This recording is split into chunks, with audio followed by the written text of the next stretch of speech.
일본이 한국의 코로나 방역 실패 이유 3가지를 꼬집었습니다. 지들이 뭔데 한국의 방역에 대해 논하는지 이유라도 한번 들어보겠습니다. 니혼텔레비에 따르면 첫 번째 과감한 규제 완화로 거리에 사람이 많아졌고 집회나 행사도 백신 접종 등을 조건으로 500명 미만까지 완화했다 지적했으며 두 번째 이유로 돌파 감염을 꼽았습니다. 고령층을 중심으로 초기 백신 접종자들 사이에 돌파 감염이 늘었기 때문이라는 것입니다. 세 번째로 한국은 일본과 마찬가지로 12세 이상이 접종 대상이지만 접종률은 15%인 반면 일본은 68.7%로 10대 감염이 증가하고 있다고 분석하였는데요.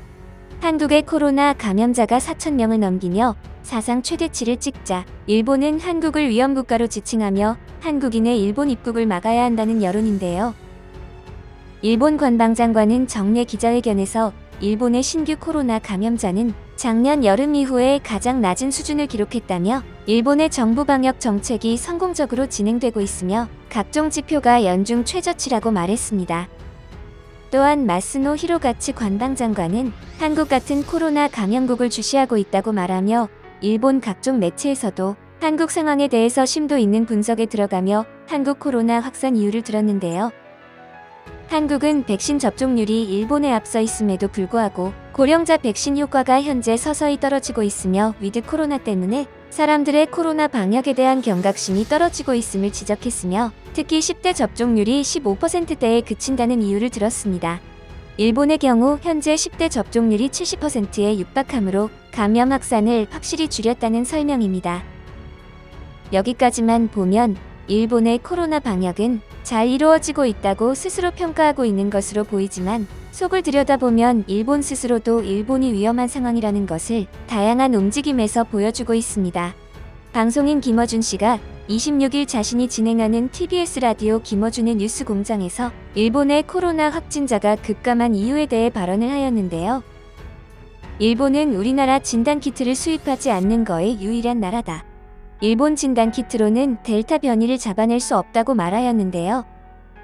일본에서는 경증과 무증상 환자의 경우 하나로 20만엔 정도의 금액을 지불해야만 PCR 검사를 받을 수 있어 검사의 절대량이 크게 줄어들었고 코로나가 의심되는 증상이 보이거나 경증 환자의 경우 약국에서 판매되고 있는 하나로 4만 원 정도의 검사키트를 구입하여 스스로 검사하는 빈도가 증가하였습니다.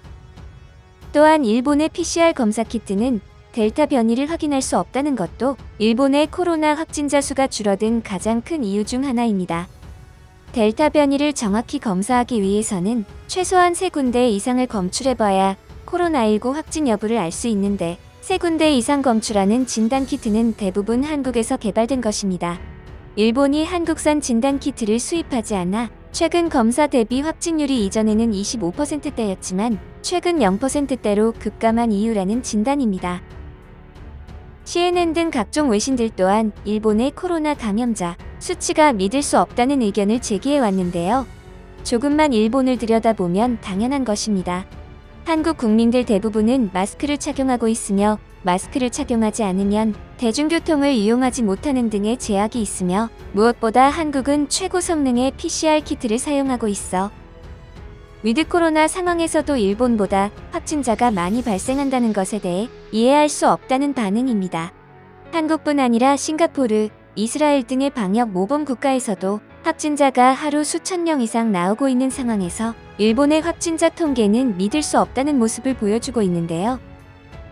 일본은 한국을 위험국가로 지칭했지만 일본 후생성은 무증상자에게도 코로나 PCR 검사를 받을 수 있는 재정 3조 원을 긴급 편성하고 3만 7천여 개의 병상을 준비하며 제6파 코로나 감염 사태가 올 것을 대비하고 있는 사실이 밝혀졌습니다. 하지만 황당한 건 아직도 일본에서는 PCR 검사 대신에 여전히 항원키트를 대량으로 사용하고 있다는 점입니다. 항원키트는 델타 변이는 둘째치더라도 정확성이 매우 떨어지는 검사 방식입니다. 하지만 최근 남아공으로부터 보고가 되었던 누변종 바이러스의 돌파 감염력이 기존의 델타 변이보다 훨씬 강력하다는 보고에 긴급 대책에 들어갔다고 합니다. 영국의 저명한 감염병 전문가인 캠브리지 대학의 라비 교수는 델타 변이는 높은 전파력과 중간 정도의 면역체계 침투력을 보유했다면 새로운 누변이는 잠재적으로 전파력이나 침투력 양쪽 모두 강하다고 경고하였습니다. 또한 누변이는 백신 효과가 크게 떨어질 것으로 보인다며 앞으로 기존의 백신이 무력화될 가능성에 대해서도 지적하였습니다. 상황이 이렇자 일본 내부적으로 뭔가 잘못되고 있는 것을 느끼며 재정 3조 원을 긴급 편성하며 뒤늦은 대응을 하고 있는 모습인데요. 일본 내에서도 한국과 같이 PCR 검사를 하더라도 델타 변이를 제대로 검출해 내지 못하는 문제점이 항상 제기돼 왔었습니다. 문제는 현재 코로나는 대부분이 델타 변이이며 앞으로 남아공의 새로운 누 변이도 추가가 되면 일본은 더 이상 손을 쓸 수 없는 무방비 상태가 된다는 점입니다. 겉으론 일본이 우월하다며 한국을 위험국으로 지칭하고 한국인의 유입을 막아야 한다고 주장하지만 실제로는 일본의 코로나 방역 대책이 잘못되었다는 것을 스스로 인정하고 있는 모습입니다. 하지만 곧 죽어도 일본의 이미지가 나빠지는 것만은 용납하지 않는 일본의 민도의 자존심을 건드리는 보도가 나왔습니다. 블룸버그 통신은 한국, 노르웨이, 핀란드 등을 비롯한 7개국을 코로나 MVP 국가로 선정한 것입니다.